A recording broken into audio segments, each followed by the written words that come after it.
प्रणाम साथियों, मैं आपका साथी नीरज सिंह। साथियों, ईवीएम के प्रति लोगों का अविश्वास बढ़ता जा रहा है। हम लोगों ने देखा कि किस तरह से लोकसभा के चुनाव में ईवीएम के साथ खेला हुआ, तमाम तरह की शंकाएं व्यक्त की गई। मामला सुप्रीम कोर्ट में गया, लेकिन सुप्रीम कोर्ट ने ये कहते हुए उसको नकार दिया कि जहां हारते हैं वहीं ईवीएम का रोना होता है। लेकिन इसके उलट जहां जीत के उस विधानसभा में वहाँ के प्रत्याशी जीत गए, फिर भी उस विधानसभा के अंतर्गत आने वाले एक गांव के लोग मत पत्रों से वोटिंग कराने पे अड़े रहे और उन्होंने एक प्रतीकात्मक वोटिंग की प्रक्रिया को उन्होंने अपनाया और शुरू किया। लेकिन उस प्रक्रिया से डरी हुई सरकार, डरा हुआ चुनाव आयोग उस गांव में ही कर्फ्यू लगा दिया और ये इस तरह से एक प्रतीकात्मक जो मत पत्रों द्वारा वोटिंग होनी थी वो नहीं हो पाया। दरअसल साथियों, महाराष्ट्र के सोलापुर जिले के विधानसभा जो है मालसिरस विधानसभा, उसका एक गांव है मरकटवाड़ी।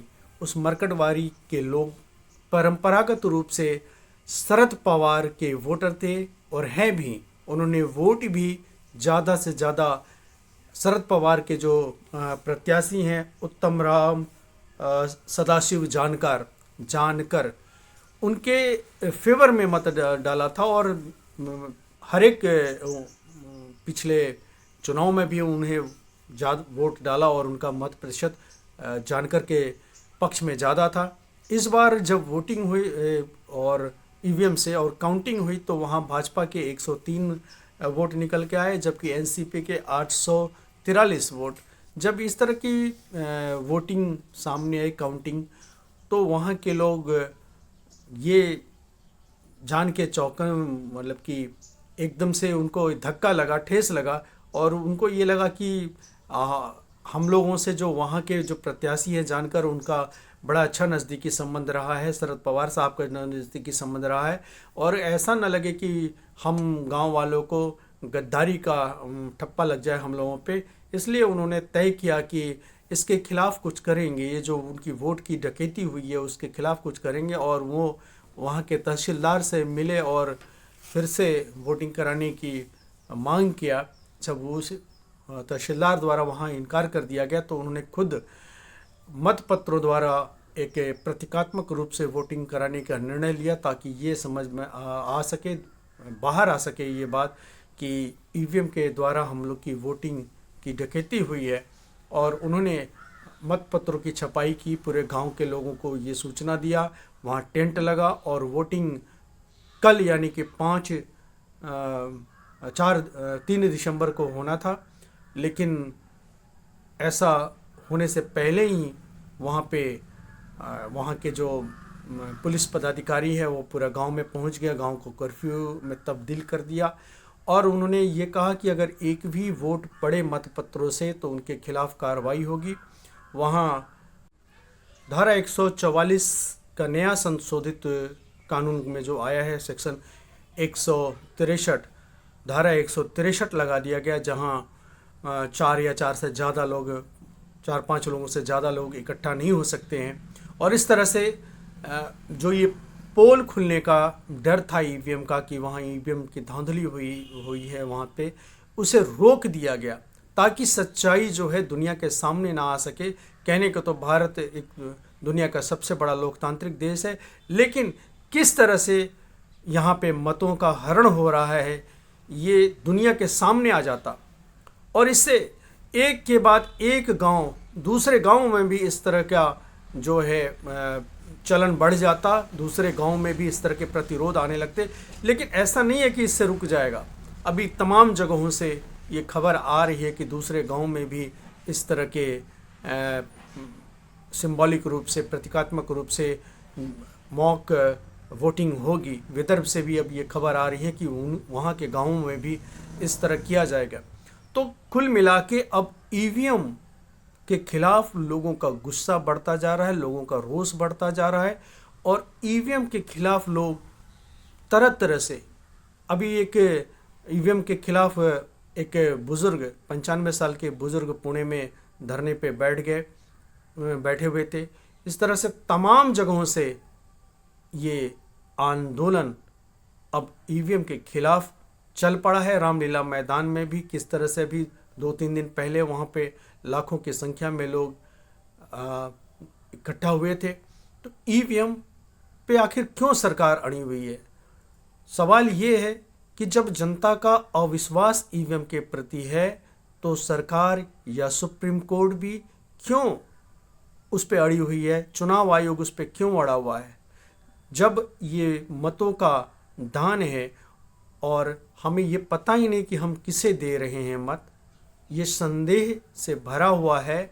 जबकि वीवीपैट का भी 100% काउंटिंग होना चाहिए था, मिलान होना चाहिए था, उसमें मुश्किल से 5% का वो होता है। तो अब केवल मामला वीवीपैट से जुड़ा हुआ नहीं है। जनता ये चाह रही है कि मतपत्रों की दोबारा वापसी हो। मत दुनिया के तमाम देशों में, विकसित देशों में, अमेरिका जैसे देशों में और जापान जो खुद ईवीएम बनाती है, वहाँ पे भी ईवीएम से वोटिंग नहीं होता है बल्कि मतपत्रों से वोटिंग होती है। मतपत्रों पे एक बहाना बताया जाता रहा है कि वो मत उसमें समय लगता है, दूसरा उसका जो होता है बूथ कैप्चरिंग होके उस पर मत दूसरे पार्टी वाले हावी होके उस पर बोगस काउंटिंग वोटिंग कर देते हैं। तो क्या ये ईवीएम में तो और बड़े पैमाने पे हो रहा है? मतपत्रों से यदि छोटे पैमाने पे धांधली होती रही तो ये ईवीएम में तो पूरी की पूरी सरकार ही बदल जा रही है, दूसरी की सरकार बन जा रही है। नरेंद्र मोदी और अमित शाह की कुर्सियां खाली रह जा रही थी, लोग वहाँ नहीं जुट रहे थे। किसी तरह के ना बाहर से अंडर करंट था, ना बाहर से कोई आंधी दिख रही थी। फिर भी भारतीय जनता पार्टी को हमें प्रत्येक बार से इस बार ज़्यादा सीट आई है। भाजपा को 132 सीट आई है इस बार, जो कि अब तक के उसके इतिहास में महाराष्ट्र के चुनाव में सबसे ज़्यादा उसको सीट आई है। ऐसे वक्त में जबकि ये कहा जा रहा था कि भारतीय जनता पार्टी के खिलाफ महाराष्ट्र में लोगों का आक्रोश है, वहाँ पे जो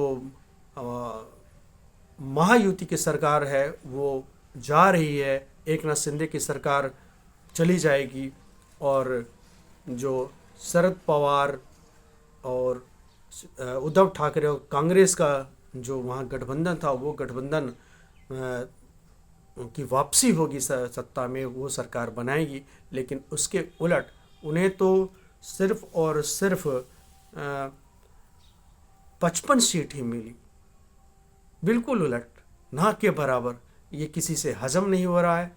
कुल मिला के ईवीएम को, सरकार को, चुनाव आयोग को वापस लेना चाहिए और सुप्रीम कोर्ट को स्वतः संज्ञान लेते हुए एक बड़ी पीठ का गठन करते हुए ईवीएम पे दोबारा सुनवाई होनी चाहिए। जो जो मामले सामने आए हैं, एक तो जो वोटिंग हो रहा है, जो फॉर्म 17C में जो वोट का जो नंबर लिखा जा रहा है और जो काउंटिंग हो रही है, गिनती हो रही है, उसमें अंतर हो जा रहा है। दूसरा, 99% बैटरी चार्ज रह रही है ईवीएम की। अगर दिन भर काम करे फिर भी 1% कैसे वो ईवीएम डिस्चार्ज होगी और 99% कैसे बचा रहेगा? क्या इतने ज़्यादा क्षमता वाली ईवीएम बन रही हैं? तीसरी बात जो है, वहाँ पे जहाँ पे गिनती मतलब अंतर कम होने का होता है, उस अंतर को बढ़ा के धांधली कर दी जा रही है। मान लीजिए 3000, 4000, 2000 के अंतर से हार जीत होने वाला है, वहाँ पे भारतीय जनता पार्टी के ही उम्मीदवार विजयी होते हैं। ये सारे तथ्य सामने आए हैं। इन सारे तथ्यों को ध्यान में रखते हुए सुप्रीम कोर्ट को भी एक स्वतः संज्ञान लेते हुए बड़ी पीठ का गठन करके ईवीएम की समीक्षा करनी चाहिए। और ईवीएम जो देश भर में संदेह का विषय बना हुआ है मतदाताओं में, जब किसी धार्मिक स्थल को आस्था के आधार पे उसे मंदिर या दूसरा चीज़ करार दिया जा सकता है, आस्था सिर्फ और सिर्फ आस्था के आधार पे, साक्ष्यों और तथ्यों के आधार पे नहीं। सिर्फ राम जन्मभूमि मंदिर का जो निर्णय हुआ वो आस्था के आधार पे हुआ, तो अविश्वास के आधार पे, जो कि इस देश की जनता का अविश्वास है ईवीएम पे, सिर्फ और सिर्फ भारतीय जनता पार्टी का विश्वास रह गया है।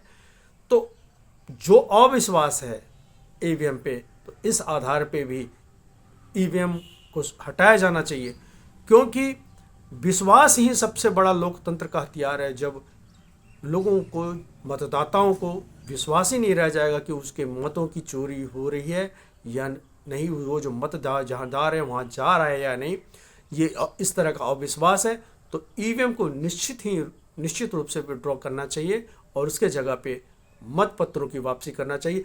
अगर ये नहीं होगा तो जनता थोड़ी बैठेगी चुपचाप। जनता अपने लोकतांत्रिक अधिकारों का प्रयोग करते हुए धरना प्रदर्शन या प्रतीकात्मक मतदान का करके, ये तमाम चीज़ें करके इस पे एक बहुत बड़ा आने वाले समय में आंदोलन खड़ा हो जाएगा, बवंडर मचने वाला है। इसलिए समय रहते हुए सरकार को, चुनाव आयोग को, सुप्रीम कोर्ट को निर्णय ले लेना चाहिए। धन्यवाद।